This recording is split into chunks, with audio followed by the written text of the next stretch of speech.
जयपुर शहर जिला कांग्रेस ने निकाला जयपुर बचाओ मार्च। जयपुर में कांग्रेस ने जयपुर बचाओ मार्च निकाला। मार्च संजय सर्किल, चांद पोल से शुरू होकर बड़ी चौपट तक पहुंचा। कांग्रेस कार्यकर्ताओं ने सड़क, पानी, बिजली, ट्रैफिक, फुटपाथ और परकोटे में अतिक्रमण जैसे मुद्दों को लेकर सरकार और नगर निगम प्रशासन के खिलाफ विरोध जताया। शहर जिला कांग्रेस अध्यक्ष सुनील शर्मा ने मार्च की अगुवाई की। बड़ी संख्या में कार्यकर्ताओं की मौजूदगी से कांग्रेस ने संगठन की सक्रियता और आगामी नगर निगम चुनाव की तैयारियों का संदेश देने की कोशिश की।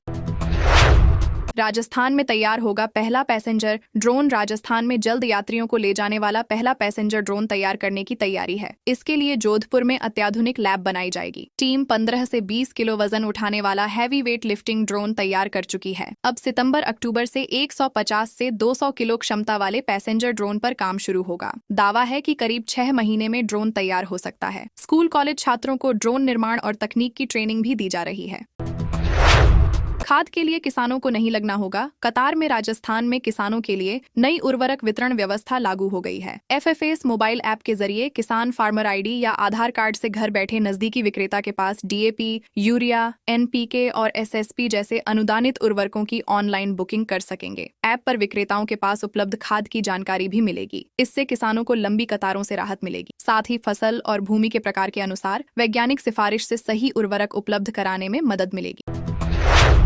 सरकारी अस्पतालों में QR कोड स्कैन कर मिलेगी। OPD पर्ची कोटा के सरकारी अस्पतालों में मरीज अब मोबाइल से ऑनलाइन OPD रजिस्ट्रेशन कर सकेंगे। अस्पतालों में लगाए गए QR कोड को स्कैन कर जरूरी जानकारी भरने के बाद ऑनलाइन पर्ची और डिजिटल टोकन मोबाइल पर मिलेगा। मरीज टोकन नंबर के अनुसार डॉक्टर से परामर्श ले सकेंगे। इससे रजिस्ट्रेशन काउंटर की लंबी कतार और समय दोनों बचेंगे। हालांकि स्मार्टफोन या डिजिटल सुविधा का इस्तेमाल नहीं करने वाले मरीजों के लिए अस्पतालों में पारंपरिक पर्ची काउंटर पहले की तरह संचालित होते रहेंगे।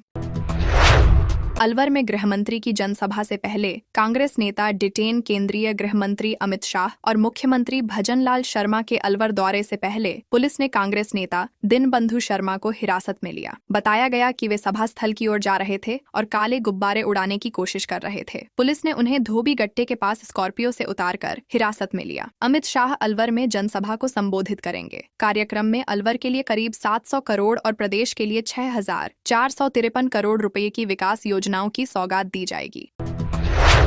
अफोर्डेबल हाउसिंग योजना में बने फ्लैटों पर अवैध कब्जा। कोटा की अफोर्डेबल हाउसिंग योजना के 1,728 फ्लैटों में अवैध कब्जे का मामला सामने आया है। भुगतान नहीं होने के बाद खाली पड़े कई फ्लैटों के ताले तोड़कर लोगों के रहने की जानकारी मिली। कुछ प्रॉपर्टी डीलरों पर इन्हें किराए पर देने के आरोप भी हैं। शिकायत के बाद कोटा विकास प्राधिकरण ने सर्वे शुरू किया। जुलाई में 25 फ्लैटों का सर्वे किया गया, जिनमें 7 फ्लैटों पर अवैध कब्जा मिला। अब मामले में आगे की जांच और कार्रवाई की जा रही है। सरकारी कॉलेजों में परीक्षा तैयारी के लिए रीडिंग रूम शुरू। झुंझुनू जिले के सरकारी कॉलेजों में बजट घोषणा के तहत पुस्तकालय और वाचनालय की सुविधा शुरू की गई है। इसका लाभ नियमित विद्यार्थियों के अलावा अन्य युवा भी निर्धारित शुल्क देकर ले सकेंगे। वाचनालयों में प्रतियोगी परीक्षाओं की किताबें, अखबार, मैगजीन, कंप्यूटर और हाई स्पीड इंटरनेट की सुविधा मिलेगी। इससे गरीब और मध्यम वर्गीय परिवारों के युवाओं को फायदा होगा। महंगी कोचिंग का खर्च नहीं उठा पाने वाले युवा अब स्थानीय स्तर पर बेहतर माहौल में प्रतियोगी परीक्षाओं की तैयारी कर सकेंगे।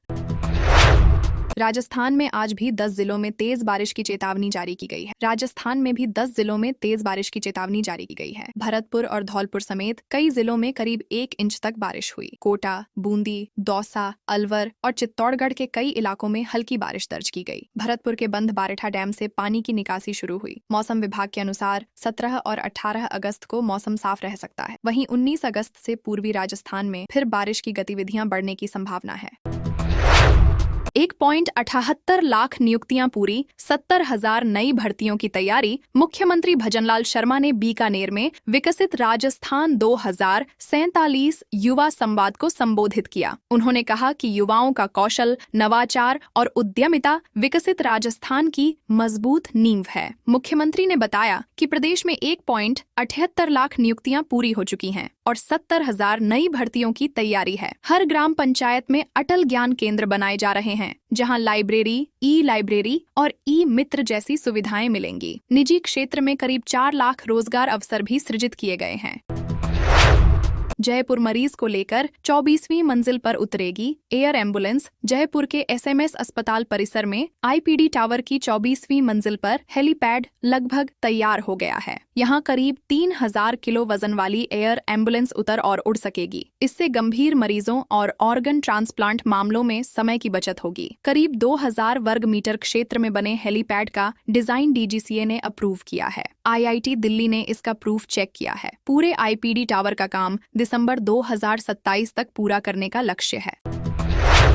फर्जी अनुभव सर्टिफिकेट बनाकर नौकरियां हड़प रहे लोग कोटा में सफाई कर्मचारियों ने विधायक शांति धारीवाल के आवास पहुंचकर ज्ञापन सौंपा। कर्मचारियों ने सफाई भर्ती में कथित धांधली और रोजगार संरक्षण का मुद्दा उठाया। प्रतिनिधियों का आरोप है कि ओपन कैटेगरी की सफाई कर्मचारी भर्तियों में कुछ लोग फर्जी अनुभव प्रमाण पत्र बनाकर नौकरियां हासिल कर रहे हैं। वहीं संविदा सफाई कर्मचारियों के लिए 7,400 रुपये मानदेय तय होने पर भी सवाल उठाए गए। कर्मचारियों ने मानदेय बढ़ाने और भर्ती प्रक्रिया की निष्पक्ष जांच की मांग की। 7 वंडर्स तोड़ दिए, 15 लाख का बिजली बिल नहीं भरा। अजमेर स्मार्ट सिटी प्रोजेक्ट के तहत करीब 11 करोड़ रुपए की लागत से बनाए गए 7 वंडर्स को तोड़ा जा चुका है। इसके बावजूद बिजली का बकाया बिल 15 लाख रुपए से ज्यादा हो गया है। मार्च 2025 में करीब 13 लाख रुपए बकाया था। सुप्रीम कोर्ट के आदेश के बाद 7 वंडर्स हटाने की कार्रवाई शुरू हुई थी। लंबे समय तक बिजली कनेक्शन चालू रहा और इस साल जनवरी में इसे काटा गया। अब बकाया बिल का भुगतान नहीं होने से मामला चर्चा में है। कचरे की ईवी गाड़ियों से निकाली स्वच्छता तिरंगा यात्रा। चित्तौड़गढ़ में स्वतंत्रता दिवस के मौके पर कचरा संग्रहण करने वाली इलेक्ट्रिक गाड़ियों से स्वच्छता तिरंगा यात्रा निकाली गई। यात्रा सैंथी से शुरू होकर मुख्य रास्तों से होते हुए कलेक्ट्री चौराहे तक पहुंची। तिरंगे से सजी ईवी गाड़ियां आकर्षण का केंद्र बनी। इस दौरान स्वच्छता कर्मियों का सम्मान कर उन्हें प्रशस्ति पत्र भी दिए गए। नगर परिषद ने यात्रा के जरिए घर घर कचरा संग्रहण की नई व्यवस्था का संदेश दिया। लोगों से कचरा सड़क या खाली जगह पर नहीं फेंकने की अपील की गई। झरना देखने गए, करीब 100 युवक नदी में फंस गए। धौलपुर के सरमथुरा क्षेत्र में दमोह झरना देखने गए, करीब 100 युवक नदी के तेज बहाव में फंस गए। बारिश के कारण पानी का बहाव बढ़ने से वे अटक गए। सूचना मिलते ही पुलिस प्रशासन, एसडीआरएफ और स्थानीय ग्रामीण मौके पर पहुंचे। करीब 4 घंटे की मशक्कत के बाद सभी युवकों को रस्सी और ट्रैक्टर की मदद से सुरक्षित बाहर निकाला गया। पुलिस ने पर्यटकों से बारिश के दौरान दमोह झरना जैसे स्थानों पर जाने से बचने और मौसम साफ होने तक सुरक्षित रहने की अपील की। महीनों से चल रहा नशे का खेल, पुलिस बीट से लेकर अफसरों तक किसी को भनक नहीं। नागौर सांसद और आरएलपी सुप्रीमो हनुमान बेनीवाल ने जिले में नशे और अवैध खनन को लेकर पुलिस प्रशासन पर सवाल उठाए। उन्होंने कहा कि नागौर में ड्रग्स और खनन माफिया बेखौफ नजर आ रहे हैं। बेनीवाल ने आरोप लगाया कि एमडी बनाने और नशे की तस्करी के नेटवर्क महीनों से चल रहे हैं। उन्होंने सवाल किया कि पुलिस की बीट व्यवस्था के बावजूद जिम्मेदार अधिकारियों को जानकारी क्यों नहीं मिली। उन्होंने मुख्यमंत्री से पुलिस प्रशासन की जवाबदेही तय करने की मांग की। बिना परमिट वाले वाहनों के खिलाफ चलेगा अभियान। जैसलमेर में स्कूली बच्चों की सुरक्षा को लेकर पुलिस और प्रशासन सख्त हो गया है। एएसपी अभिषेक शिवहारे की अध्यक्षता में बाल वाहिनी योजना समिति की बैठक हुई। इसमें पुलिस, परिवहन, शिक्षा, स्वास्थ्य विभाग और निजी स्कूल संचालक शामिल हुए। एएसपी ने नियमों की अनदेखी करने वाले वाहनों पर कार्रवाई के निर्देश दिए। उन्होंने कहा कि बच्चों को ले जाने वाले वाहनों में फर्स्ट एड बॉक्स और अग्निशमन यंत्र जरूरी हैं। बिना परमिट वाले वाहनों के खिलाफ अभियान चलाकर सुरक्षा नियमों का पालन कराया जाएगा। सेलिब्रेशन मॉल में शॉपिंग करते पकड़ा इनामी तस्कर। Udaipur anti narcotics task force ने 6 साल से फरार 65,000 रुपए के इनामी तस्कर पप्पू लाल को सेलिब्रेशन मॉल से गिरफ्तार किया। टीम खरीदार बनकर मॉल पहुंची और आरोपी को खरीदारी करते हुए दबोच लिया। पुलिस के अनुसार आरोपी मध्य प्रदेश से मारवाड़ के तस्करों तक डोडा चूरा और अन्य मादक पदार्थों की खेप पहुंचाने में मदद करता था। वह अफीम किसानों से संपर्क कर माल जुटाता था। आरोपी के खिलाफ राजस्थान और मध्य प्रदेश में 16 से अधिक मामले दर्ज बताए गए हैं।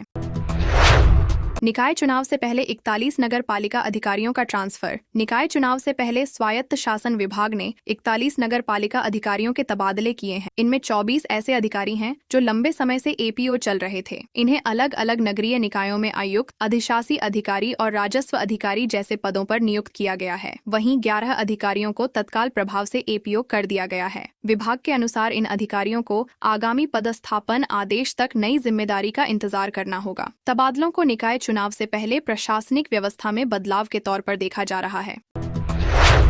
बीएसएफ ने बाड़मेर बॉर्डर पर पकड़ा पाकिस्तानी नागरिक। बाड़मेर से लगी भारत पाकिस्तान अंतर्राष्ट्रीय सीमा पर बीएसएफ ने एक पाकिस्तानी नागरिक को पकड़ा है। बताया गया कि वह सीमा पार कर भारतीय क्षेत्र में प्रवेश कर गया था, जिसके बाद जवानों ने उसे तत्काल हिरासत में लिया। बीजराट थाना पुलिस के अनुसार पाकिस्तानी नागरिक से पूछताछ की जा रही है। पूछताछ के बाद उसे पुलिस को सौंप दिया गया है। अब सुरक्षा एजेंसियां यह पता लगाने में जुटी हैं कि वह भारतीय सीमा में किस उद्देश्य से दाखिल हुआ था। मामले में जांच जारी है।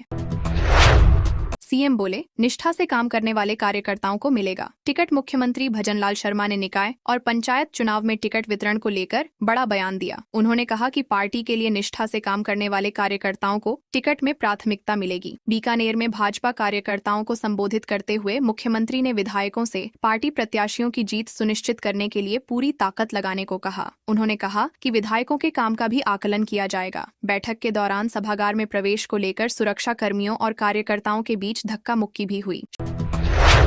श्रमिकों को रोजगार देने में राजस्थान पहले स्थान पर रहा। बीबीजी रामजी योजना लागू होने के बाद राजस्थान श्रमिकों को रोजगार देने के मामले में देश में पहले स्थान पर बताया गया है। 1 जुलाई से 10 अगस्त तक प्रदेश में 77,814 कामों के लिए 8.59 लाख श्रमिकों को रोजगार दिया गया। पिछले साल इसी अवधि में मनरेगा के तहत 6.37 लाख श्रमिकों को काम मिला था, यानी इस बार 2.22 लाख अधिक श्रमिकों को रोजगार मिला। योजना के तहत ग्राम पंचायतों को विकास कार्यों के लिए औसतन 12.4 लाख रुपए भी दिए गए हैं। मादा सुअर ने लेपर्ड से भिड़कर बच्चे को बचाया। राजसमंद के गुद्धा गांव में मादा सुअर ने लेपर्ड का सामना कर अपने बच्चे को बचा लिया। घटना देर रात की बताई जा रही है, जब लेपर्ड सुअर के बच्चों का शिकार करने पहुंचा। जैसे ही लेपर्ड बच्चे की ओर बढ़ा, मादा सुअर उसके सामने आ गई और उसे खदेड़ दिया। लेपर्ड ने दोबारा कोशिश की तो मां ने फिर उसका पीछा किया। लगातार विरोध के बाद लेपर्ड वहां से चला गया। घटना का वीडियो भी सामने आया है, जिसे ग्रामीणों ने रिकॉर्ड किया। कोटा में 5 लाख रुपए से भरा बैग लेकर भागा साथी। कोटा के गुमानपुरा थाना क्षेत्र में कार में बैठे युवकों के बीच विवाद के बाद एक युवक करीब 5 लाख रुपए से भरा बैग लेकर भाग गया। घटना का वीडियो सामने आया है, जिसमें युवक कार से उतरकर बैग लेकर दौड़ता दिखाई दे रहा है और अन्य लोग उसके पीछे जाते नजर आए। पुलिस के अनुसार घटना शाम करीब 7 बजे की है। शुरुआती जाँच में युवक आपस में परिचित बताए गए हैं, इसलिए पुलिस इसे लूट की घटना नहीं मान रही। मामला कथित तौर पर प्रॉपर्टी विवाद से जुड़ा है।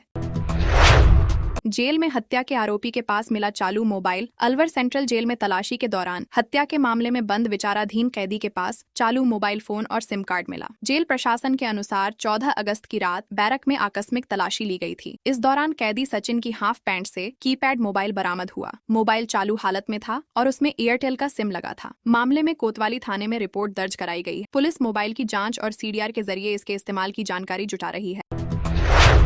उदयपुर में नई बनी सड़क पर 16 दिन में गड्ढे हुए। उदयपुर में डब्बोक एयरपोर्ट से शहर आने वाली सड़क पर महज 16 दिन में गड्ढे हो गए। सुंदरवास से ठोकर चौराहे तक की सड़क मुख्यमंत्री के दौरे से पहले जल्दबाजी में बनाई गई थी। निर्माण के 2 दिन बाद ही सड़क उखड़ने लगी। 15 अगस्त को दोबारा मरम्मत कराई गई, लेकिन कुछ दिन बाद फिर गड्ढे दिखाई देने लगे। स्थानीय लोगों और व्यापारियों ने सड़क की गुणवत्ता पर सवाल उठाए। लोगों ने निर्माण में लापरवाही की जाँच और जिम्मेदारों पर कार्रवाई की मांग की। छात्र नेता शुभम रेवाड़ के घर पुलिस पहुंची। डीडवाना में राज्यपाल हरिभाऊ बागड़े के प्रस्तावित दौरे से पहले पुलिस प्रशासन अलर्ट है। छात्र नेता शुभम रेवाड़ ने आरोप लगाया कि शनिवार देर रात पुलिसकर्मी उनके घर पहुंचे और उन्हें थाने चलने को कहा। इनकार करने के बाद पुलिस घर के बाहर बैठ गई। शुभम ने दावा किया कि उन्हें और परिवार के सदस्यों को बाहर जाने से रोका गया। घटना का वीडियो भी सामने आया है। हालांकि डीएसपी जेठू सिंह ने शुभम को नजरबंद करने के आरोपों को निराधार बताया है। नफरत फैलाकर विश्व गुरु बनना चाहते हैं, लेकिन कामयाब नहीं होंगे। बाड़मेर जैसलमेर सांसद उम्मेदाराम बेनीवाल ने सरकार पर निशाना साधते हुए कहा कि नफरत फैलाकर विश्व गुरु बनने की कोशिश कभी सफल नहीं होगी। उन्होंने कहा कि आज के युवा और बच्चे काफी जागरूक हैं और गलत नीतियों का विरोध कर रहे हैं। बेनीवाल ने प्रदर्शन करने वाले बच्चों की हिम्मत की सराहना की। उन्होंने कहा कि नई पीढ़ी को आसानी से गुमराह नहीं किया जा सकता। कांग्रेस की सद्भावना पदयात्रा 14 अगस्त को सेडवा से शुरू होकर 15 अगस्त को चौहटन पहुंची।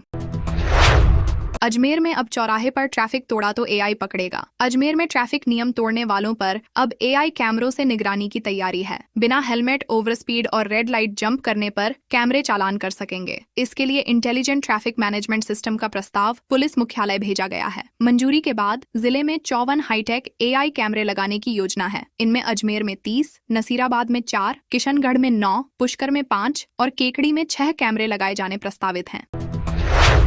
नागौर के 100 से ज्यादा घरों में आई दरारें। नागौर शहर से बाहर निकाला जा रहा सीवरेज का गंदा पानी सेलेऊ और बालवा गांवों के लोगों के लिए परेशानी बन गया है। ग्रामीणों का आरोप है कि जलभराव के कारण 100 से ज्यादा मकानों में सीलन और दरारें आ गई हैं। कई घरों की दीवारों और पानी के टांकों में भी दरारें पड़ने की बात सामने आई है। बारिश के दौरान स्थिति और बिगड़ जाती है। लंबे समय तक गंदा पानी जमा रहने से मच्छरों का प्रकोप बढ़ रहा है और बीमारी का खतरा भी बना हुआ है।